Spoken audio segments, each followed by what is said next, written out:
Bonjour, ici votre hôte Samiline. Cette semaine, nous recevons votre député d'Émile-Île, qui est aussi ministre responsable des aînés, de l'intimidation et de la région de Laval. J'ai nommé Mme Francine Charbonneau. Bienvenue chez vous.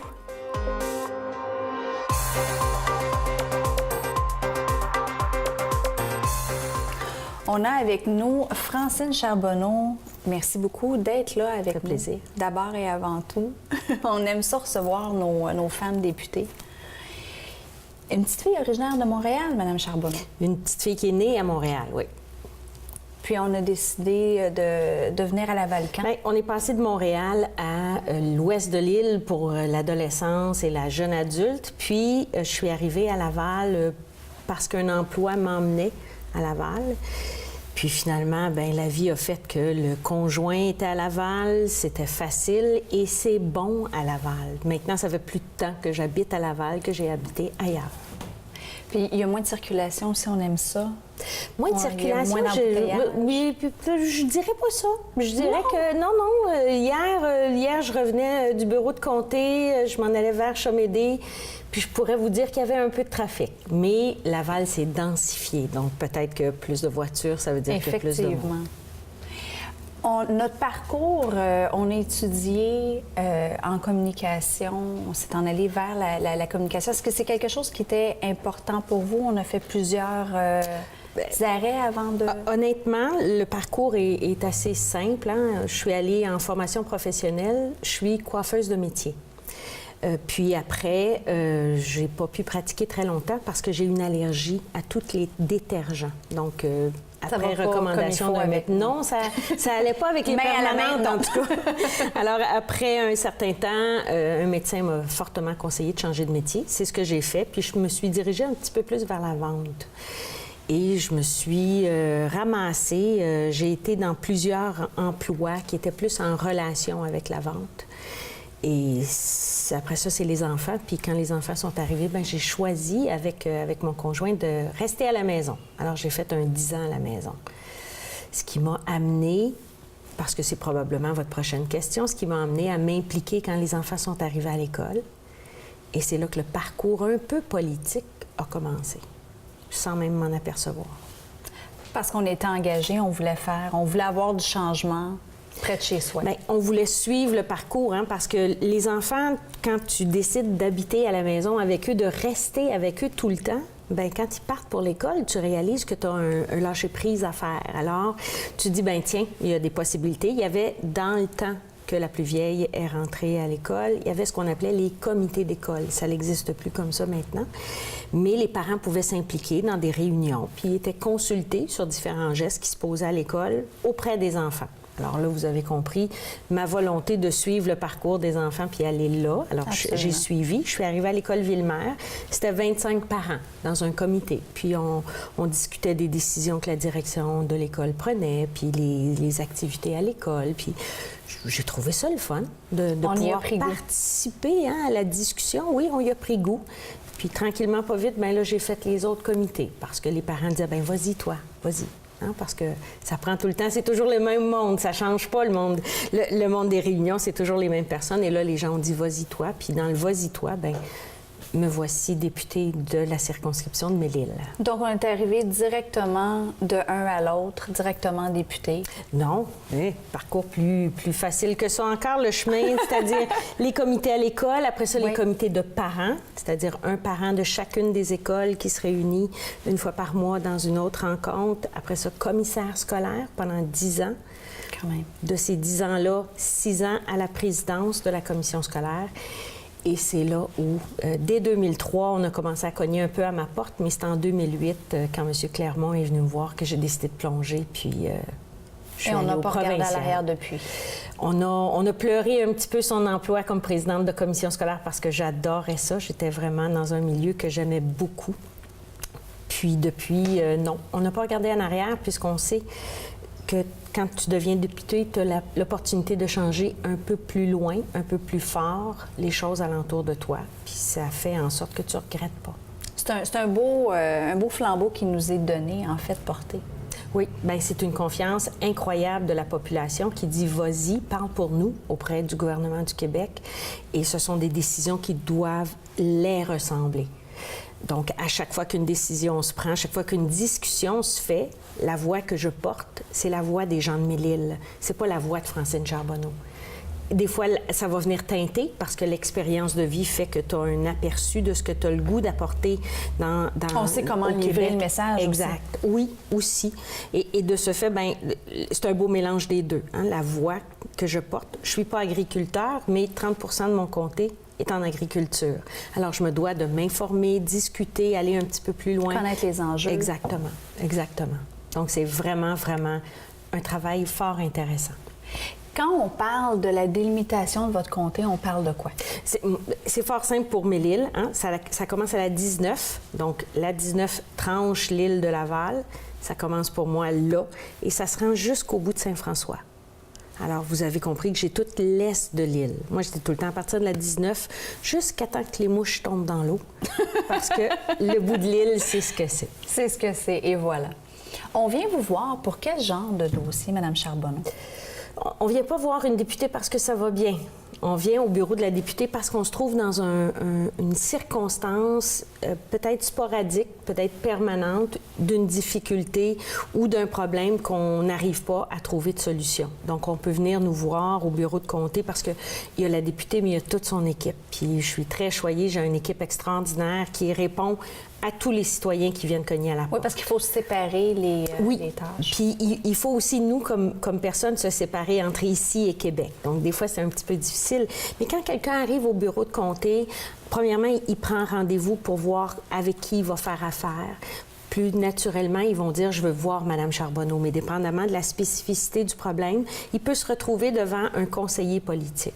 Alors, ça peut être pour un citoyen un problème avec Hydro-Québec, un problème avec une législation. Les pharmaciens sont venus me rencontrer pour me parler du projet de loi de mon collègue, M. Barrette. Ça peut être avec l'UPA, donc l'agriculture. Ça peut être un commerçant qui ne comprend pas trop pourquoi on permet certaines choses puis on n'en permet pas d'autres. Mais ça peut être aussi un aîné qui a besoin de soutien et de services directement de la santé ou alentour de lui, donc déneigement, services à domicile. Ça peut être des organismes communautaires comme les popotes roulantes qu'on a, qui veulent avoir un petit peu plus de subventions ou ils veulent comprendre comment atteindre le citoyen pour avoir de la publicité ou les choses comme ça. Alors, la diversité des cas est fort intéressante, mais habituellement, ça commence par un petit problème ou un petit questionnement. Il n'y a pas nécessairement un déboulement. Souvent, ça peut être arrêté avant de commencer. Tout à fait, tout à fait. Et quelquefois, un citoyen qui ne voit pas de porte de sortie pour sa problématique, on lui en trouve. Et ça fait en sorte que son quotidien, lui, devient meilleur parce que nous, on a posé des gestes. Mais vous seriez étonné comment il y a peu de gens qui connaissent un comté ou qui connaissent le travail d'une députée, puisqu'on n'y vient que quand on a un souci. On n'y vient pas quand tout va bien. Parlons-en justement de c'est quoi la vie d'une femme députée? On commence ça comment? C'est mouvementé. Hein? C'est mouvementé. On commence par probablement comme les gars, c'est-à-dire les hommes et les femmes ont un devoir incroyable d'organisation. Alors que tu sois un homme ou une femme, quand tu commences à partager ta vie, 4 jours dans ton bureau de comté, 3 jours à Québec, il faut que tu calcules tes trucs. Alors là, il y a le déplacement, il y a où je vais me loger, comment je vais faire les choses, comment j'organise le quotidien avec les enfants, la maisonnée. Et quand tu es une femme comme moi j'aime bien avoir mon pied à terre parce que habiter dans une chambre d'hôtel, ça me tue. Je trouve que c'est très petit, ça me fait pas sentir bien tout le temps. Alors, j'ai un petit pied à terre à Québec, ce qui fait que je calcule mes déplacements avec ce qu'il faut apporter, ce qu'il faut avoir pour être bien d'un milieu à l'autre. On a le double, presque? On a presque le double de tout. On a presque le double de tout pour s'assurer qu'on est capable de bien organiser nos choses. Mais en même temps, bien, il faut aussi organiser la demande du citoyen qui veut une rencontre, les différentes organisations de fêtes, de remises de prix, puis de prestations, parce que les gens, ils veulent vous voir. Pas, s'ils veulent vous voir là, puis vous êtes à Québec. Exactement. Il y a des petites difficultés. Puis, dans mon cas, à moi, très précisément, depuis 2 ans, il y a un petit défi supplémentaire, c'est-à-dire que, comme député, il y a un partage de temps, mais comme ministre, il faut rajouter une journée Québec complet. Donc, ça peut être n'importe où au Québec où je vais aller faire soit une présentation, soit rencontrer des gens, soit à une activité, puisque la représentation ministérielle nous demande au moins une journée semaine. Donc, c'est un beau défi. Donc, c'est une obligation, une journée semaine, mais j'imagine qu'une personne engagée comme vous, on compte pas, là. On compte pas les journées, on compte pas les heures. À un moment donné, quand on sait qu'il y a quelque chose de pressant, on y va et c'est tout. Oui. On y va avec devoir. Tout à fait. La seule chose qu'on calcule, je vous le dis parce que c'est un point très important, puis les gens de ma circonscription le savent très bien. On calcule le temps qu'on veut avoir avec notre famille. Parce que si on le calcule pas, on n'en aura pas. Alors, le dimanche, au souper, je suis inatteignable et personne ne va me le reprocher parce que tout le monde comprend. Ça prend une journée quand même. C'est ça. Ça prend un moment d'arrêt. Donc, de 3 heures à la fin de la soirée le dimanche, j'essaie, dans la mesure du possible, parce qu'il y a au moins 3 activités par année où je ne suis pas avec la famille le dimanche, mais j'essaie d'être avec la famille le dimanche pour avoir au moins ce temps d'arrêt-là. Ressourcement, hein, les 2 pieds à terre. On a beau avoir la tête d'un nuage, il faut avoir les 2 pieds à terre avec les petits-enfants et les enfants pour assurer qu'on renourrit la femme et la mère et la grand-mère. Puis après ça, bien, la semaine peut commencer le lundi matin, puis je suis prête pour la semaine. On attaque de front. Dans les dossiers qui vous tiennent à cœur, qui vous préoccupent en ce moment, parce qu'on sait très, très bien que ça va tellement vite. Oui. C'est une période extrêmement occupée pour vous tous. Qu'est-ce que ça serait pour vous en ce moment, un dossier que vous voulez absolument mener à terme? Bien, je vous dirais que le premier dossier, je le prendrai avec les différents titres. Donc, la ministre, j'ai déposé il y a quelques semaines un projet de loi, le projet de loi 115 sur la maltraitance pour les aînés. Il va y avoir les études particulières avec les différents groupes en janvier, puis après ça, le cheminement du parcours de ce projet de loi-là pour que ça devienne une loi concrète qui va faire en sorte que dans le quotidien, on va empêcher de plus en plus le principe de la maltraitance parce que malheureusement, ça existe. Il faut vraiment... pas avoir la tête dans le sable. Non, c'est une réalité. Il faut le regarder avec un regard sévère, mais avec beaucoup de lucidité pour assurer qu'on est capable de poser des gestes concrets. Comme députée de Melle-Île, j'ai un souci particulier sur les organismes communautaires qui se cherchent des endroits pour se loger. Vous savez, dans l'est de Laval, on n'est pas ce que nous, on appelle les plus gâtés de Laval. Hein? Le centre-ville de Laval, le Chamédé, puis tout ça, ça va quand même relativement bien. Mais dans l'est de Laval, on a une difficulté avec nos groupes communautaires qui essaient de se loger dans la mesure du possible pour pouvoir faire des activités, créer un environnement sain et sécuritaire pour échanger avec les gens. C'est plus le mode survie que le mode... Bien, en ce moment, c'est le mode où on se loge. Hein? On essaie de s'organiser. Il se multiplie des horaires et des plages horaires dans différentes salles. Il y a le Boisé Papineau est très occupé. Mais si je m'en vais plus dans Saint-François, bien là, j'ai pas beaucoup de salles. Alors, un travail constant à voir comment on peut faire mieux, comment on peut faire plus pour loger notre monde, puis faire en sorte qu'il puisse rayonner auprès de la population parce que oui, la députée, elle a un travail important, puis son bureau de circonscription, mais on a des organismes communautaires incroyables qui offrent des services aux citoyens gratuits et qui font, avec le peu de sous qu'ils ont, des miracles. Donc, disons-le. Oui, alors il faut les aider à faire encore mieux, puis à avoir plus, puisque quand eux en ont plus, ils en donnent plus. Ça doit pas être évident, par exemple, justement parce que vous portez plusieurs chapeaux à un moment donné, parce que vous parliez, bien, je prends un dossier, je peux le prendre de 2 façons différentes. Est-ce que ça se mélange pas à un moment donné? Est-ce que... Je dirais pas que ça se mélange. Je dirais qu'il faut s'organiser pour que les choses se placent bien dans l'agenda puis avoir les dossiers. Mais encore une fois, alentour de moi... prendre le drapeau puis de courir... Oui, le bâton de pèlerin. Le bâton de pèlerin, il se pique à chaque pas. Mais alentour de moi, j'ai ce privilège-là d'avoir des gens hyper compétents. Que ce soit ici, à Laval, une équipe performante qui est là à tous les jours, ou que ce soit à Québec, dans un cabinet, où là, chacun a sa tâche pour maintenir l'information puis apporter des pistes de solutions pour qu'après ça, on puisse s'asseoir avec les gens du ministère puis dire « Attendez une minute, voici où est-ce qu'on s'en va, puis voici comment on le voit, puis comment on aimerait le mettre en place. » Donc, à chaque endroit, il faut être bien entouré parce que j'ai la profonde croyance que seul, on peut faire des belles choses. Mais en gang, on peut faire des choses extraordinaires. On peut soulever des montagnes. C'est ça. Absolument, oui. On parle de combien de temps? Parce que pour les gens, OK, bon, ils vont prendre soin du dossier. Mais c'est parce que c'est long, les processus pour vous, là, qui aiment changer les choses hier. Oui. Oui. Donc, on parle de combien de temps approximativement? Quand vous me dites combien de temps, vous me parlez de combien de temps ça prend pour un dossier ou combien de temps ça prend pour faire une... C'est parce qu'un dossier, souvent, comme vous venez de le mentionner, pour les gens qui ont besoin d'un refuge, pour les... il y a un tic-tac qui commence. Oui, il y a une horloge, il y a une espèce de chrono qui parle. Oui, tout à fait. Dépendamment de la problématique, puis les solutions qu'on peut y trouver, ça peut être une solution qui se trouve à l'intérieur d'une même journée. Et quelquefois, ça peut être une solution qui se trouve à l'intérieur d'une semaine ou deux. Ça dépend de la problématique. Prenons en exemple une problématique avec Hydro-Québec.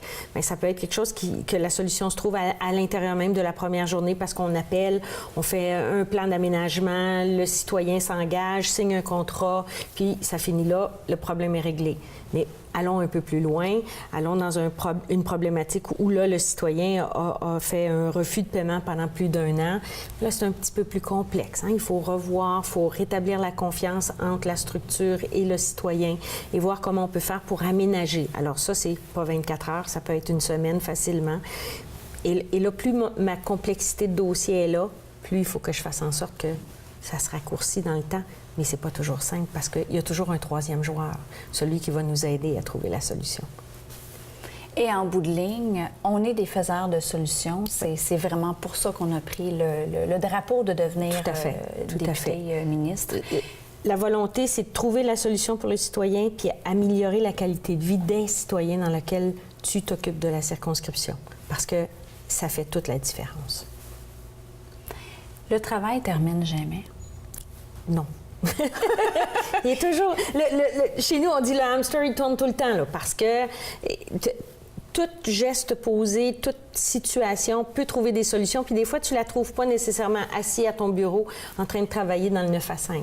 Ça va un petit peu plus loin. Tu rencontres un citoyen quand tu fais l'épicerie. Les réseaux sociaux. Les réseaux sociaux. Oh mon Dieu, on n'ira pas dans les réseaux sociaux. On a 10 minutes pour aller dans les réseaux sociaux. Les réseaux sociaux, c'est un monde difficile, c'est un monde ardu. Puis je vous dirais que, comme ministre responsable de la lutte contre l'intimidation, les réseaux sociaux m'inquiètent énormément. Il y a une espèce de lâcher-prise du citoyen qui écrit n'importe quoi, n'importe quand. Une chasse aux sorcières. Une chasse aux sorcières, mais la méchanceté est facile quand j'ai pas d'identité. Alors, si mon nom, c'est ratatouille.com, bien, je peux te dire à peu près ce que je veux parce que je me sens protégée par l'anonymat. Et c'est là que ça devient un peu dangereux. Parce que vous faites un travail extraordinaire de nous faire connaître, mais il y a des gens qui nous connaissent très bien, entre autres nos enfants, et qui, quelquefois, va aller sur un réseau puis va voir des choses écrites sur sa propre mère sur lesquelles il va être extrêmement gêné et pas content. Et des fois, ils vont... Et ça a des grosses répercussions, je veux dire, pour les membres de la famille, pour nous. Exactement. En tant que personne, c'est sûr qu'on est blindé à un moment donné.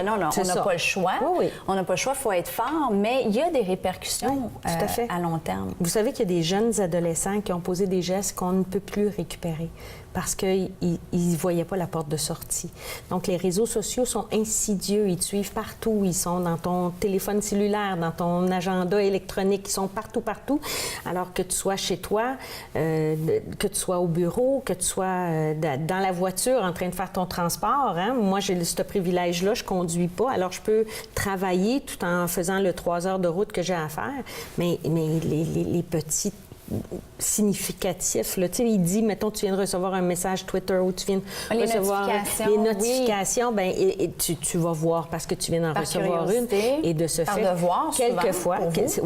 quelquefois, c'est pas une bonne chose. Et les gens, on le disait bien, les gens oublient qu'en arrière du rôle, il y a une personne. Il y a une personne. Moi, dans mon cas, à moi, il y a 3 autres, tu sais, il y a 3 enfants, mais 3 qui découlent de tout ce qui arrive journalièrement. Mais qui sont capables de suivre les médias. C'est 3 jeunes adultes. Les 3 petits-enfants, ils suivent rien. Eux autres, je passe pas encore à Pat Patrol, puis je passe pas encore aux émissions d'enfants, et c'est tant mieux. Mais mes enfants, à moi, jeunes adultes, peuvent y voir là une répercussion qui peuvent être... Oui, parce que ça peut toucher souvent, et on l'a vu, c'est arrivé dans l'histoire, c'est pas la première fois que ça arrive.